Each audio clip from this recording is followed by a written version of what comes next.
Liberando sus frenos. Hace muchos años, cuando comencé a estudiar las emociones negativas, el punto más crítico que descubrí fue que no se puede hacer ningún progreso hacia la salud, la felicidad, el amor y el cumplimiento del potencial mientras se insista en mantener intactas las emociones negativas.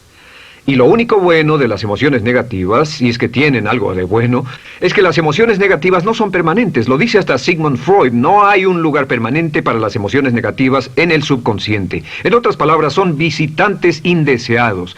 Son hábitos negativos o patrones de respuesta negativos que pueden eliminarse, y el punto inicial para eliminarlos es entender de dónde vinieron y entender cuáles fueron los factores causales, volviendo a la niñez temprana, que desencadenó el desarrollo de las emociones negativas y nos han dado como adultos una predisposición a ser negativos de una u otra forma.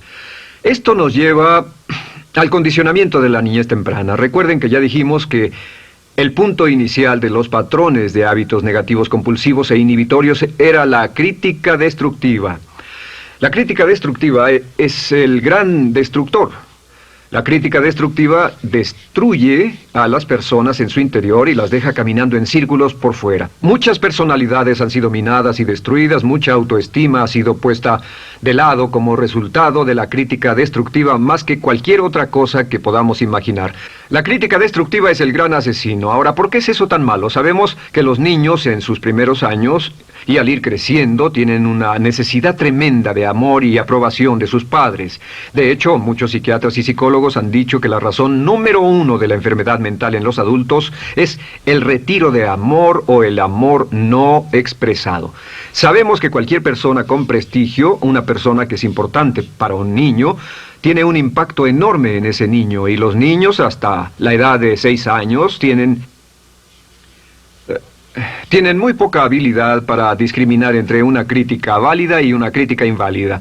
Lo que esto significa es que todo lo que diga un padre o un pariente mayor o una persona mayor, cualquier cosa que diga una persona de prestigio o una persona importante para un niño es aceptada como cierta. Es aceptada como una representación válida de la realidad. Si una madre dice eres un niño malo, o si un papá dice eres flojo, si alguien dice no eres dependiente, o si alguien dice que somos estúpidos o tontos o feos, el niño no tiene capacidad alguna para discriminar entre lo válido y lo no válido. Ese niño acepta eso como una verdadera representación de la realidad. Va más allá de la mente consciente, va directamente al subconsciente y ahí se queda. Muchos de nosotros como adultos aún estamos viviendo en base a la información negativa que recibimos cuando éramos niños. Y después como adultos, ¿qué decimos? Pues decimos así es como soy, o siempre he sido así, o algunas personas dirán, pues es de familia, tu padre era así, los hijos son así, tu madre era así, etc. ¿De dónde viene? Nada de estas cosas es de familia. Por ejemplo, cuando estaba creciendo, mis padres habían sufrido la depresión y la depresión les produjo un impacto enorme. Y cuando hablábamos de comprar algo, lo recuerdo muy bien, mis padres se ponían muy tensos y decían, no podemos pagarlo, no podemos pagarlo, no podemos pagarlo, no podemos pagarlo. Tenían una mentalidad de carencia, esta mentalidad de no podemos pagarlo toda su vida. Y luego yo crecí y aunque nunca he experimentado la depresión, y la mayoría de ustedes, 10, 20, 30, 40 años después, aún estamos diciendo, no puedo pagarlo, no puedo pagarlo, no puedo pagarlo. Aún tomamos como base esas frases críticas, esas frases emocionales que usaban nuestros padres. Tal vez sus padres les decían como mi padre me decía a mí una y otra vez, nunca acabas lo que empiezas, nunca acabas lo que empiezas. Nunca acabas lo que empiezas. Eres un flojo, nunca acabas lo que empiezas. Y cuando fui adulto tuve muchos problemas para acabar lo que empezaba. Al acercarme al final de la tarea, comenzaba a sentirme ansioso y buscaba cualquier excusa por posponerla o retrasarla. El segundo factor que nos predispone a emociones negativas es la falta de amor. Sabemos que las personalidades de los niños se desarrollan al grado en que reciben una alta calidad y una alta cantidad de amor de sus padres. Existe una relación de 1 a 1 entre la cantidad de amor, la calidad de amor y una personalidad sana. Ese amor negado o la privación de amor es la causa clave de la infelicidad, la negatividad y la enfermedad mental en los adultos. Para que un niño se sienta realmente amado, el niño debe tener padres con buenos conceptos, y la mayoría de nosotros tuvimos padres que fueron víctimas de sus padres, que a su vez fueron víctimas de sus padres. Un escritor famoso dice que todo el mundo es víctima de una víctima. Todos son víctimas de víctimas. Nuestros padres quisieron criarnos de la mejor forma posible, pero ellos mismos fueron víctimas de víctimas. Y para que un niño se sienta realmente amado, deben existir 3 condiciones.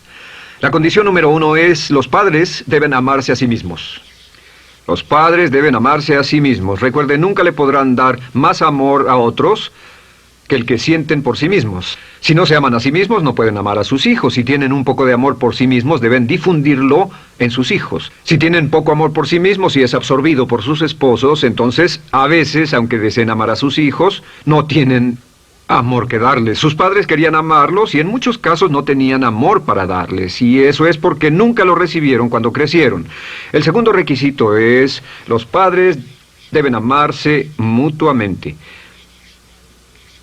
Para que un niño crezca sintiendo confianza en sí mismo, crezca sintiéndose amado, a salvo y seguro, debe crecer en un ambiente donde los padres se amen. No hay nada que le dé más temor a un niño que crecer en un hogar donde los padres peleen entre sí, donde los padres no se amen, donde haya dificultades, porque el niño siempre tiene una tendencia, primero que nada, ser una víctima, pues al niño se le grita y se le vocifera, y entonces cree que la razón por la que mamá y papá pelean es su culpa. Ahora, una investigación interesante: como hay muchas familias de un solo padre, la investigación interesante muestra que cuando uno de los padres se va como resultado de una separación o un divorcio, los niños que quedan invariablemente están convencidos de que la razón por la que el otro padre se fue se debió a algo que él hizo.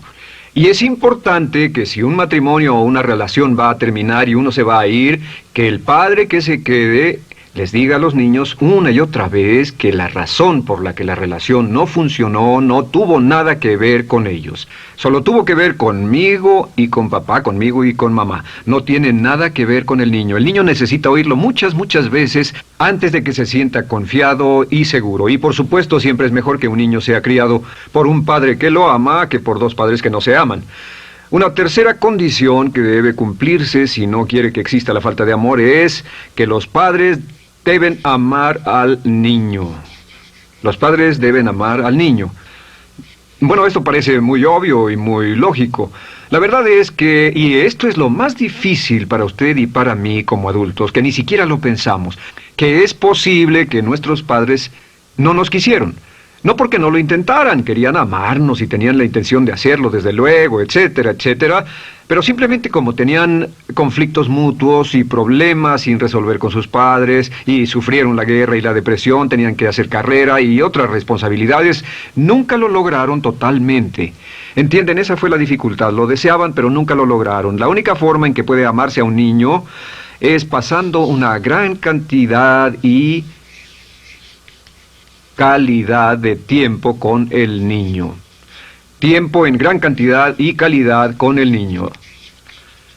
10 minutos al día no bastan. Los niños se consideran valiosos según el grado en que las personas más importantes en su vida pasen tiempo con ellos. Si las personas más importantes en su vida, sus padres, solo pasan poco tiempo con ellos, los niños concluyen que la razón para ello es que tienen muchos defectos, que hay algo esencialmente malo en ellos y que por eso sus padres no pasan más tiempo con ellos. Los niños no piensan con la razón, lo hacen en forma emocional. Solo piensan: mi padre está aquí, me ama, y si no pasa tiempo conmigo, él o ella no me aman. Y si cualquiera de esas 3 condiciones existió o más cuando estaba creciendo, los padres no se amaban a sí mismos, o no se amaban mutuamente, o tal vez no lo amaban porque nunca lo lograron, aunque querían, entonces usted debe haber crecido en conjunción con la crítica destructiva que se llama culpa.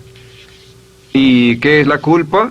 Pues simplemente la culpa es un sentimiento de no valer mucho. ¿De dónde sacamos este sentimiento? Lo obtenemos cuando continuamente gente importante nos critica en nuestra vida y simultáneamente no nos dan el amor que necesitamos.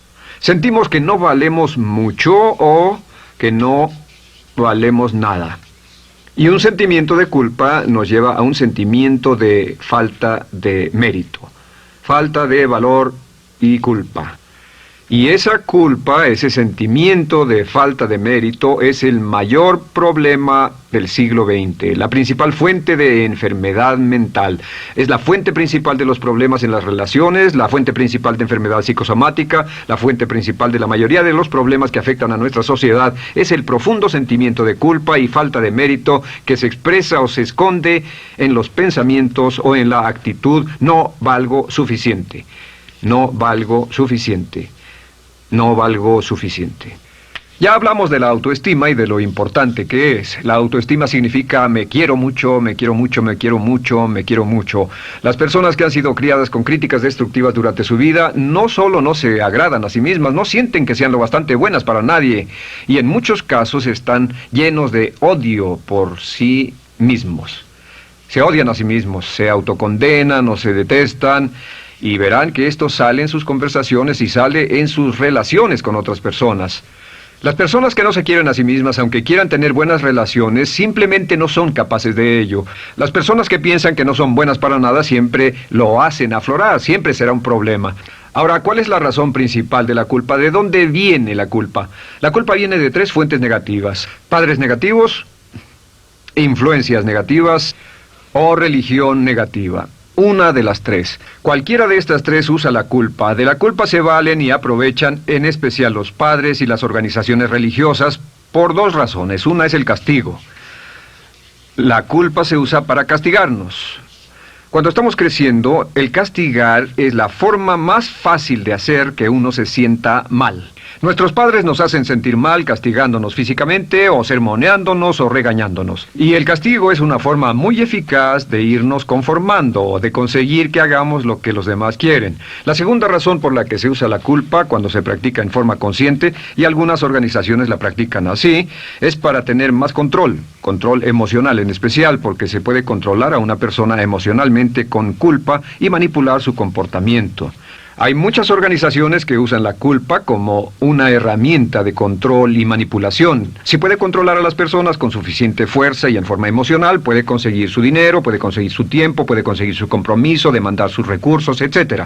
Muchas organizaciones usan la culpa para aplicar un castigo. Muchas organizaciones de caridad que se anuncian por televisión, en especial las de causas benéficas que involucran a niños o a personas incapacitadas, usan un sentimiento de culpa. A usted le va tan bien que debe sentirse culpable por estas personas que sufren.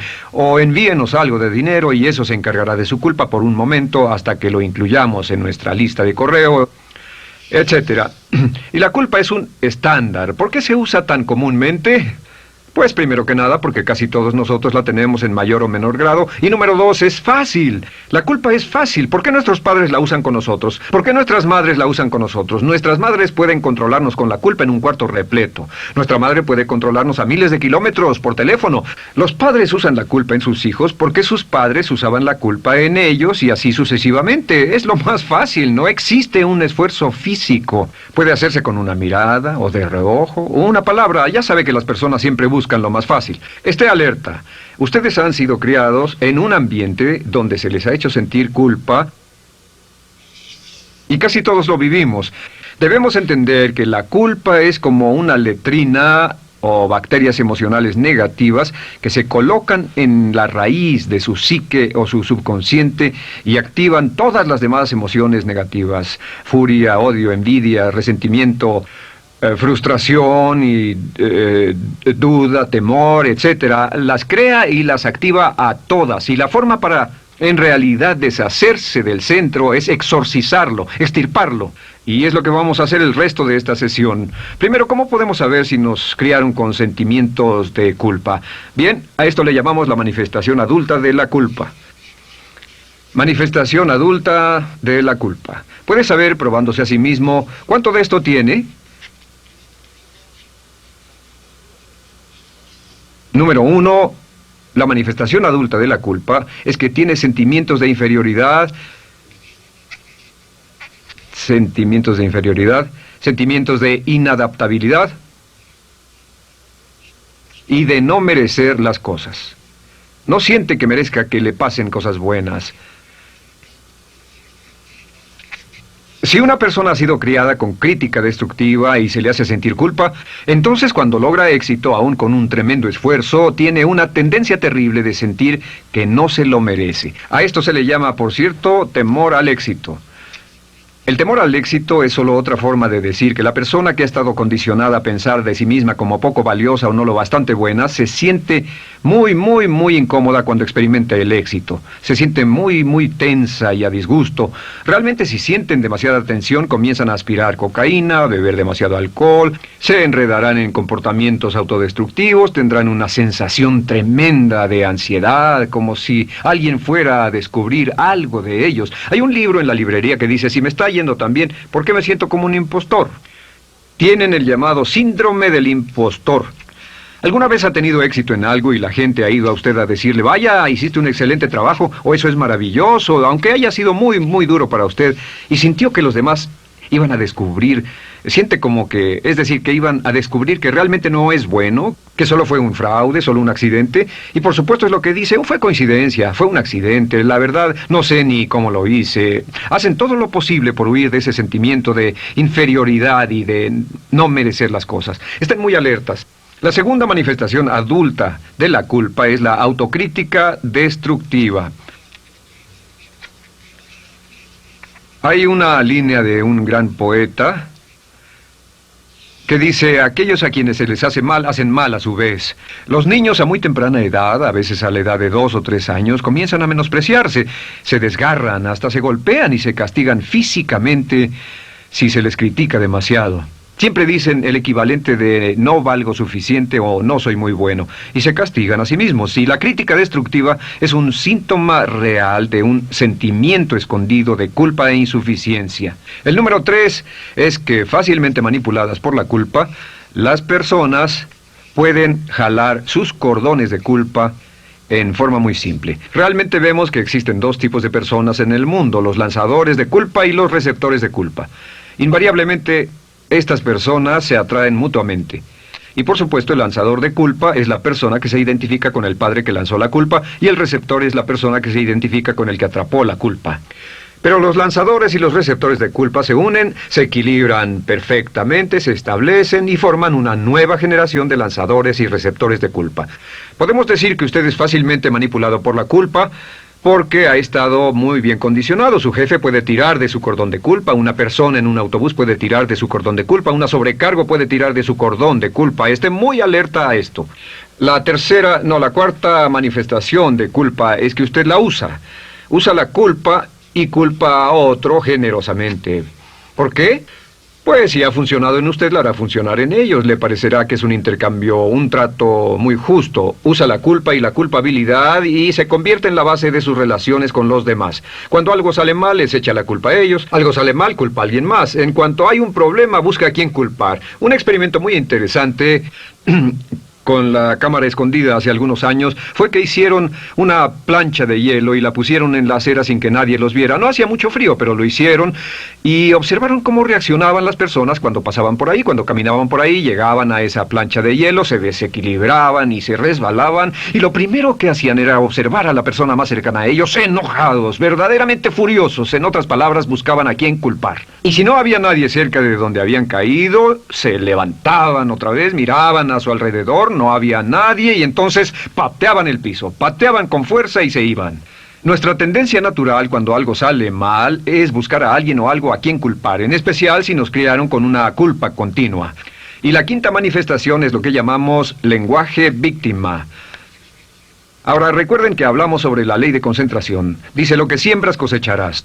También dice, si usas lenguaje de víctima, mantienes viva la culpa, la refuerzas, la edificas, la cultivas, la utilizas. El lenguaje víctima es lenguaje como no puedo, no puedo, no puedo. Cuando dice no puedo, no puedo, no puedo, envía un mensaje a su mente subconsciente y la mente subconsciente comprende que está inhabilitado, que no tiene control, que es una víctima. Y cuando desea poder hacer algo, su mente subconsciente retroalimenta su mensaje y dice no puedes, no puedes.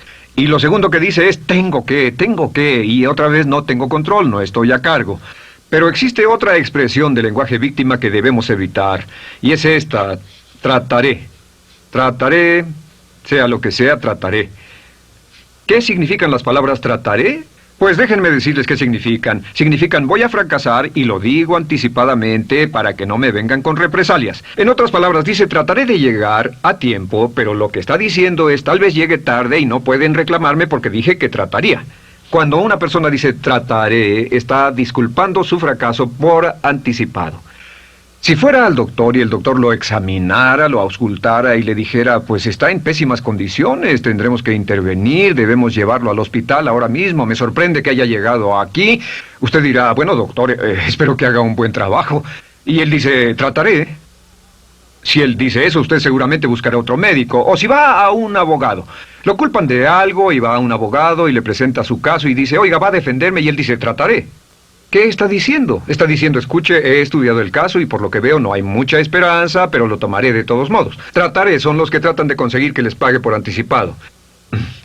Otro juego de palabras que no debe usar. Por cierto, con respecto a trataré, lo que debe decir es lo haré o no lo haré. No trataré.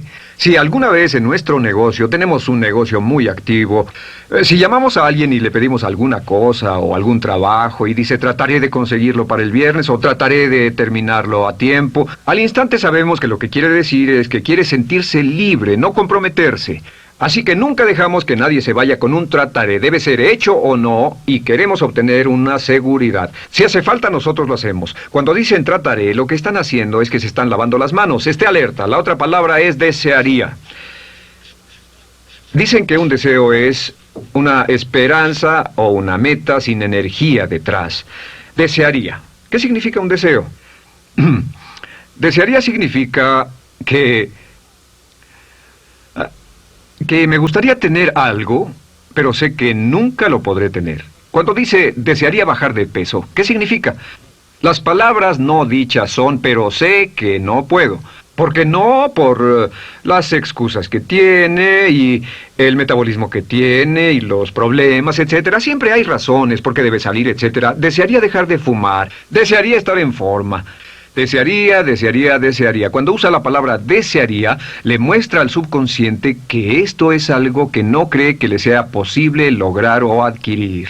Entonces el subconsciente descarta completamente esto como meta y no le da energía, ni motivación, ni impulso, ni deseo de lograrlo. Así que esté muy alerta al lenguaje víctima. Esté alerta a la expresión sí, pero. O lo haría, sí, pero. Alguien le dice, haga esto, y usted dice, sí, pero. La palabra pero, por cierto, es el gran borrador. Si una persona le dice, podría incrementar sus ingresos o incrementar su rendimiento, ser una persona mejor o más feliz o bajar de peso o lo que sea, no importa. Y usted dice, sí, pero. Lo que está diciendo es que está borrando toda la aseveración que ha dicho antes. Manda un mensaje a su subconsciente que dice, no hay posibilidad. Y no hace esfuerzo, no otorga energía, no ejerce capacidad alguna hacia el logro de esa meta. Y las personas que han sido criadas con culpa tienen 5 cualidades o 5 manifestaciones de adultos. Una es que se sienten inferiores, se sienten inadecuadas, sienten que no merecen que les pasen cosas buenas. Estén muy alertas a eso. El número 2... se autocompadecen continuamente, usan la autocrítica destructiva. El número 3, usan la culpa y la culpabilidad en ellos y en otros. El número 4, son manipuladas por la culpa. Y número 5, usan lenguaje víctima. Así que, ¿cómo nos deshacemos de la culpa? ¿No es sorprendente cómo se aclara esto? Este pizarrón, todo se borra. Tengo una varita mágica cuando me voy a sentar al escritorio. Entonces, ¿cómo nos deshacemos de la culpa? Para deshacerse de la culpa...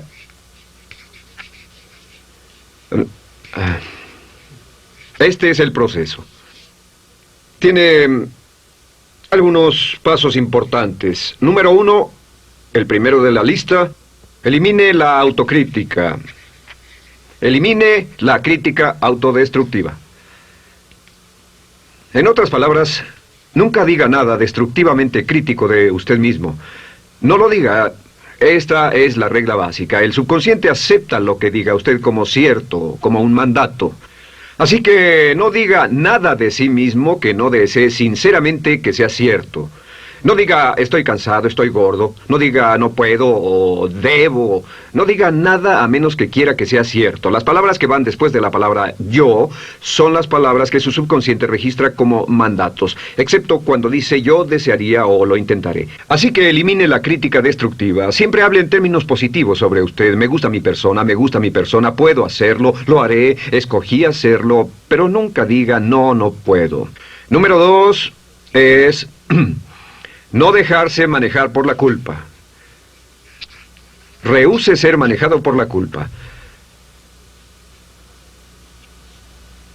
Porque cada vez que le permita a alguien que lo manipule por la culpa, ¿sabe qué pasa?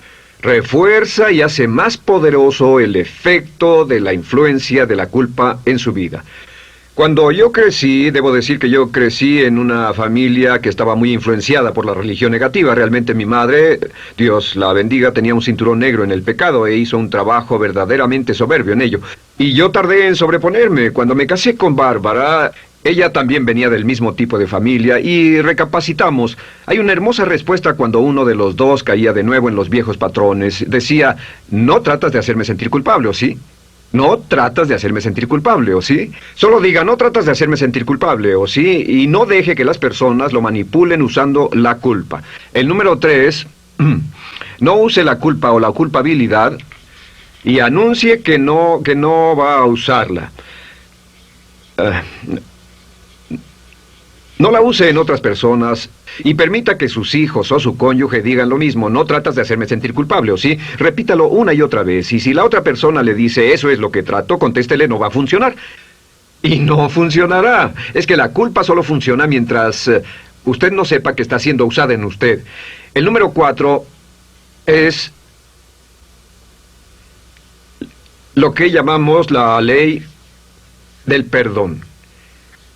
Es la más importante de todas. Realmente es el centro, es el meollo de toda esta sesión.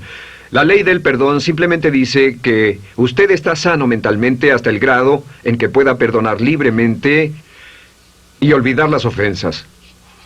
Que su habilidad para perdonar a los demás es la clave que determina su felicidad y su éxito en la vida. Su habilidad para perdonar a los demás es la única forma de eliminar la culpa. Su disponibilidad para perdonar a los demás y olvidar ofensas es el determinante más importante de si usted está o no totalmente integrado y es un adulto que funciona como ser humano. Porque la tendencia de culpar y de guardar rencores es una tendencia patológica infantil que la poseen todas las personas que están enfermas mentalmente. La habilidad para olvidar, para perdonar libremente, es la marca del ser humano realmente iluminado. Ahora, acepte eso como real. Hay 4 personas a las que debe perdonar. Número 1, perdone a sus padres. Perdone a sus padres por todo lo que le hayan hecho para herirlo. La mayoría de nuestras investigaciones muestran que casi todos nuestros problemas como adultos se remontan a no estar dispuestos o no poder perdonar a nuestros padres por algo que hicieron que nos hirió. Perdónelos un 100%, escríbales, llámeles por teléfono, dígales, o cuando menos perdónelos en su corazón, pero perdone a sus padres. Número 2, perdone a los otros. Perdone a todos los demás. Perdone a todos los que lo hayan herido de algún modo, por cualquier cosa, y déjelo así. Ahora, hay muchos que dicen no puedo perdonar a esa persona por lo terrible que me hizo. Pero recuerde esto, el perdón es perfectamente egoísta. El perdón no tiene nada que ver con la otra persona, solo tiene que ver con su paz mental y con su propia integridad mental. Número 3, perdónese a sí mismo. Perdónese por todas las cosas débiles, tontas, insensatas y estúpidas que haya hecho, porque todas las personas han hecho cosas tontas, insensatas, estúpidas y ridículas, pero perdónese en un 100%. Y finalmente, la última parte de esto, si ha hecho algo que hirió a alguna persona, vaya a disculparse. Es sorprendente el hecho de vidas que se arruinan año tras año por personas que no tienen la fortaleza intestinal, las agallas y el valor para decir lo lamento. Una de las cosas más importantes es desarrollar carácter hasta el grado en el cual hacemos las cosas que son muy difíciles para nosotros, hasta el grado en el cual hacemos las cosas que sabemos que están bien, aunque sean difíciles, en especial cuando son difíciles emocionalmente. Y la clave para deshacerse de la culpa, la clave para ser una persona total y completamente positiva, es perdonar a los demás. Perdone a las personas con quienes ha sostenido una relación. Perdone a sus jefes anteriores. Perdone a los amigos que lo han herido. Perdone las inversiones que estuvieron equivocadas. Perdone a los jefes que lo despidieron. Perdone a sus padres. Perdone a todo el mundo. Desarrolle una actitud hacia la vida con la que rehúsa guardarle rencor a los demás. Solo repita una y otra vez: los perdono a él o a ella por todo. Los perdono por todo. Los perdono por todo. Y eso es todo. La clave para librarse de las emociones negativas es rehusarse totalmente a continuar con cualquier situación negativa. No olvide que es un acto muy egoísta y será tan egoísta como usted quiera. El acto del perdón lo libera y libera a la otra persona y le garantiza que se moverá rápidamente hacia el cumplimiento de su potencial. Para tener éxito, una mujer debe ser mejor en su trabajo que un hombre. Golda